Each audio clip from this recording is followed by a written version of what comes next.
Welcome to Hanif Bismi Show. Hanif Bismi Show welcomes you all and greets you all Eid Mubarak.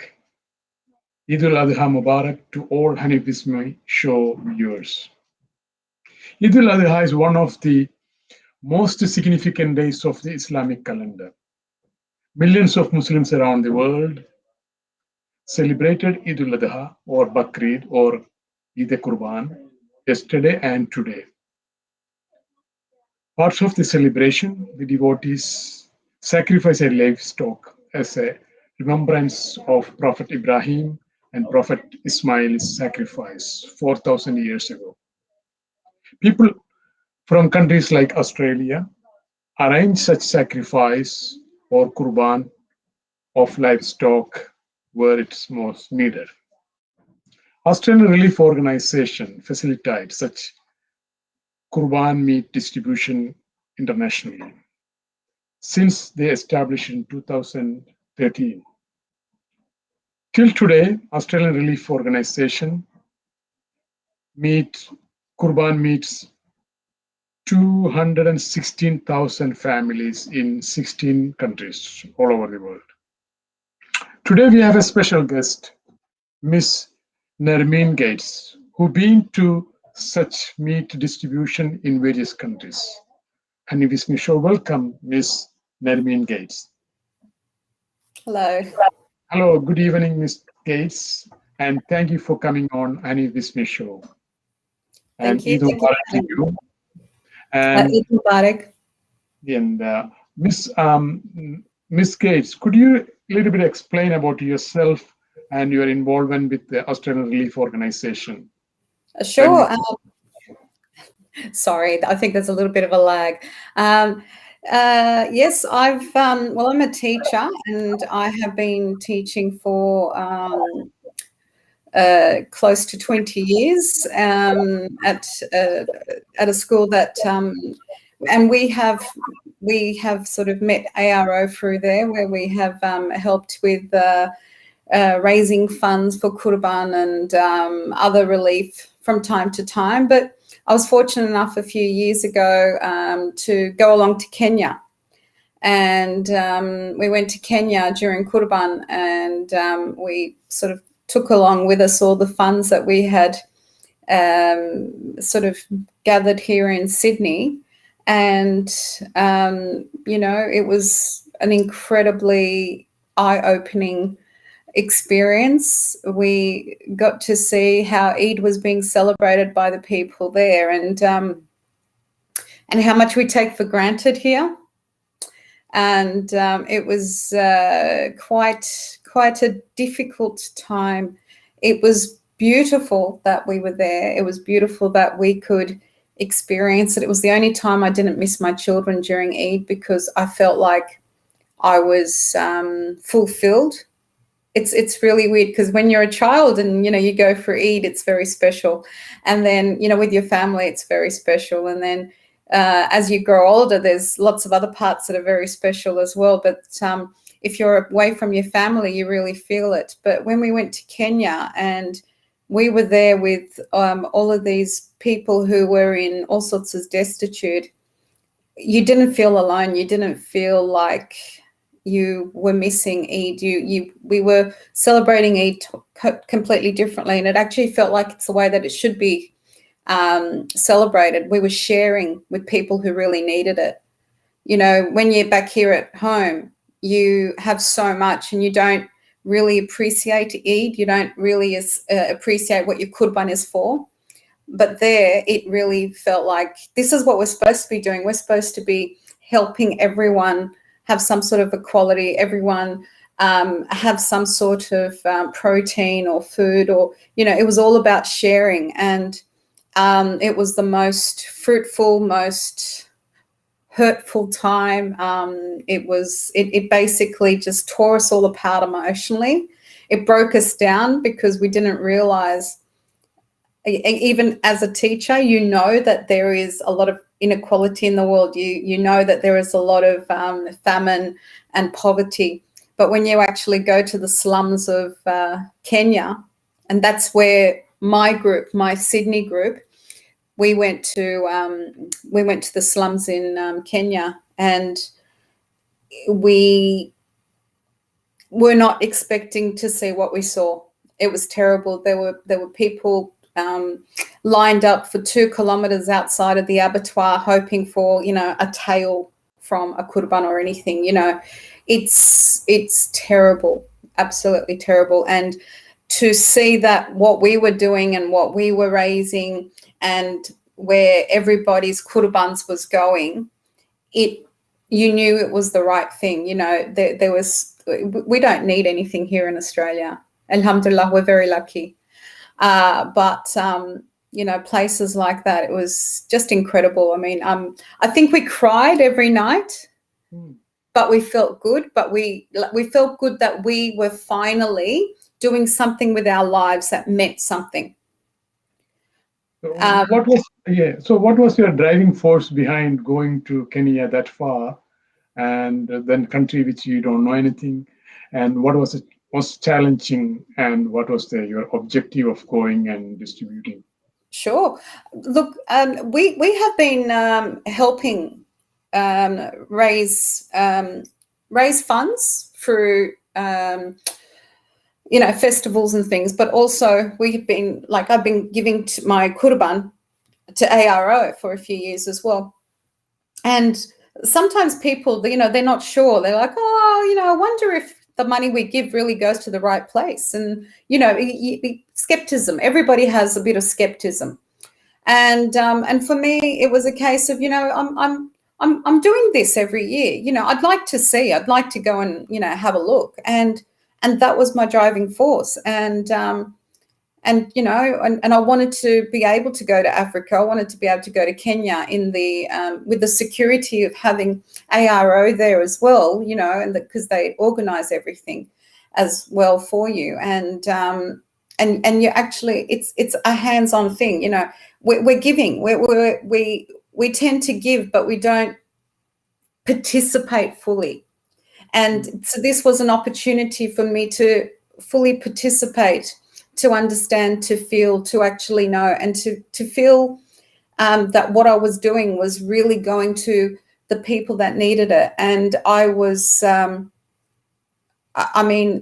was actually quite blessed that I did have that opportunity. I'm blessed that I did go and I did see, and I cannot believe what an incredibly well-oiled turnaround and the way that it's been organised. I just can't believe how amazing they are. The way that they do it, so you know, is the organisations that ARO works with, because they have many other organisations that they work in conjunction with, from local leaders and the governments. You know, it's been many years where they've been creating all of their networks. So they have an organised way where the people that are already in those countries, who are also part of other charity networks. Yes, Ms. Gates, since Australian Relief Organization was established, I've been giving my Qurban through them, because I know that how they work. And yes. And because now last couple of years, this year and last year, Qurban and our Eid and people, everything is different because of the COVID pandemic and lockdown. Sydney is still under strict lockdown. So how this year, due to the COVID situation, what are the arrangements now to distribute Qurban meat overseas? It's still the same.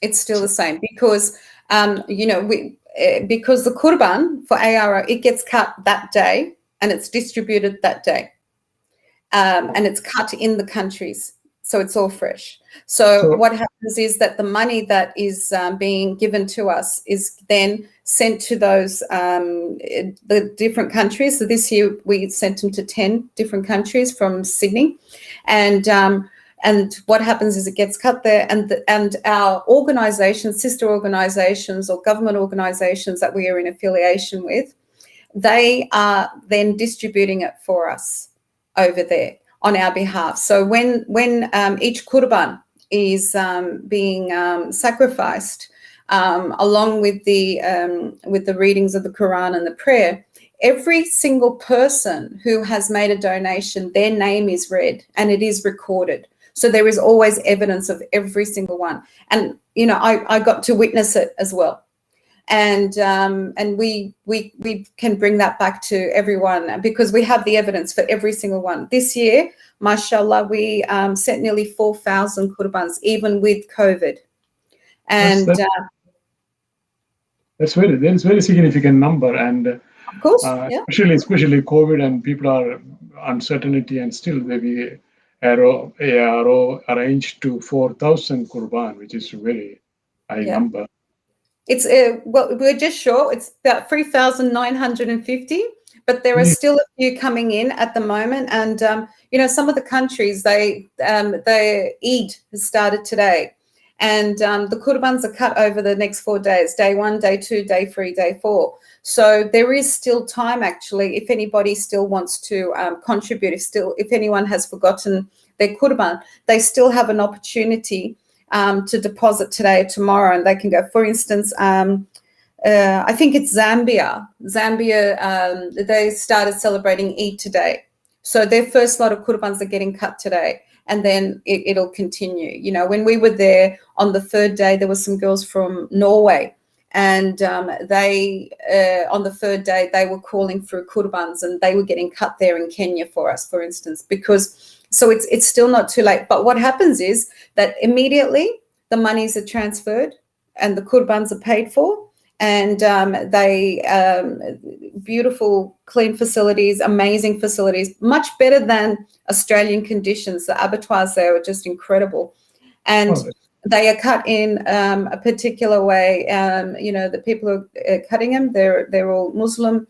They are doing the prayer, and it's being recorded depending on, if it's Sydney, then there's that collection, Melbourne, there's a collection, Germany, and so forth. So different, depending on the different places where it's from, it gets recorded and the evidence is there. So everybody knows that, their Qurban has been cut as well, and it goes to the right places. As I said, we were in Kerala, we were in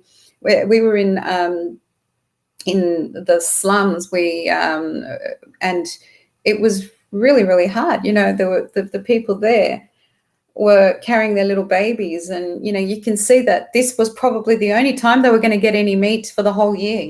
They look forward to it, and for them it really is Eid. It's a day of celebration. They have 2 to 3 kilograms of meat.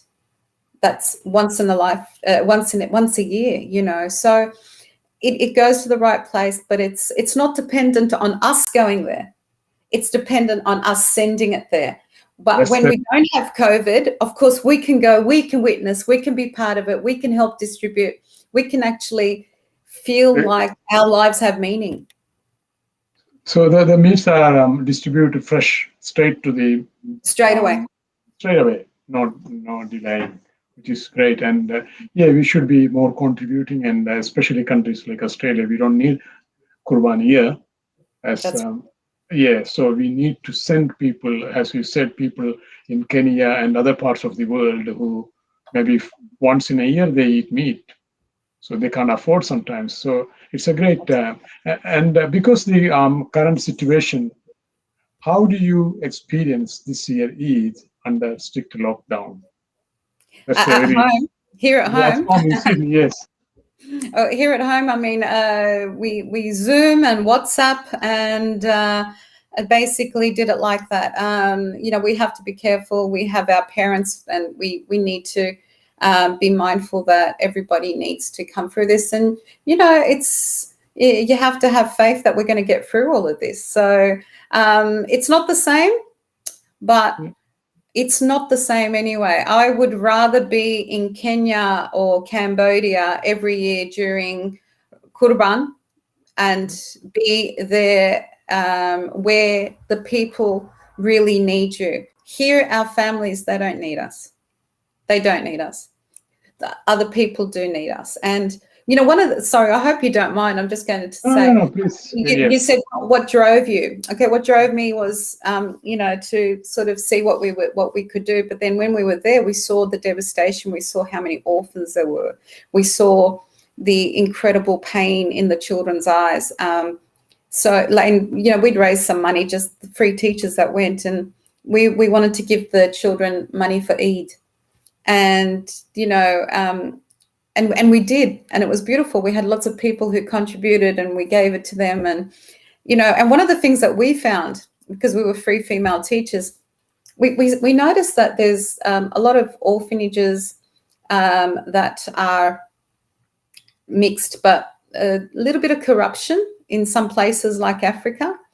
But we had a few orphanages that were actually through ARO or through ARO affiliation. And what we found was there was a lot, it was always boys. There wasn't any for girls. So when we came back through our CEO, he allowed us to create and to form a women's group. And through our women's group, we are now, our main international project is to open up girls' orphanages, Southeast Asia, and if we could, Africa would be wonderful. I mean, obviously, you have to go through a lot of government agencies, and there's a lot of red tape. But so my experience in Kenya has not only strengthened my will to try to raise even more and send more Qurban every year and go every year once COVID is gone, but or we learn how to live with COVID and can travel. But it's also to do other things, because so, you know, it's also to help children and to give education. And one of those things we saw in Kenya was if you can, just giving them food's not enough. Giving them Qurban once a year is not enough. Opening water wells is not always enough. You know, providing school buses is not always enough. And these are the things that ARO does as well. So what we've now started to do is we now raise money, and we try to, like through trivia's nights, which is something we've been trying to do, but because of COVID, it keeps, we have to keep postponing it. But one of the things that we're now doing is also looking at opening girls' orphanages and girls' dormitories, so that girls can get education in Southeast Asia and African countries as well. So that's been one of our initiatives that we've started. And so I help project manage international projects such as that. And so because we've realized that education is probably the best gift that we can give in places like that, Qurban during Qurban time. But if we can give them the gift of education, that's something that they can then use and utilize to create that wealth of knowledge and skills and a foundation for them to be even more self-sufficient in the future. So Qurban is a segue towards helping, but there's more that we can do. So ARO does a lot of things, not just Qurban, but we try to give them the foundation of facilitating ways in which they can have an opportunity to study, for instance. So for girls to be able to study in the city, provide a dormitory where they can actually stay and live, because it's not the rich that we're aiming at. It's the ones who are facing poverty. So those are the things that some of the things that we do, you know. But domestically, we do a lot of things as well. But ARO is an incredible organisation, and we're all volunteers. You know, we all give our time, and that time that we give is a blessing. You know, it's a blessing. Yeah, thank you, Ms. Gates, for your insight into ARO's other activities other than Qurban meat distribution, and looking forward to the normalization. And as you said, go away, and you may continue to go overseas and distribute. And inshallah, that'd be wonderful. Inshallah. And once again, thank you for coming on Hanif Bismi show, and Eid Mubarak for you and your family and all other audience of Hanif Bismi show. Once again, Eid Mubarak from 5 News Australia and Hanif Bismi show. And please, day after tomorrow, that's Saturday, 7 o'clock, another exciting show on Hanif Bismi show. Until then, goodbye. Stay safe. Stay home. Thank you very much.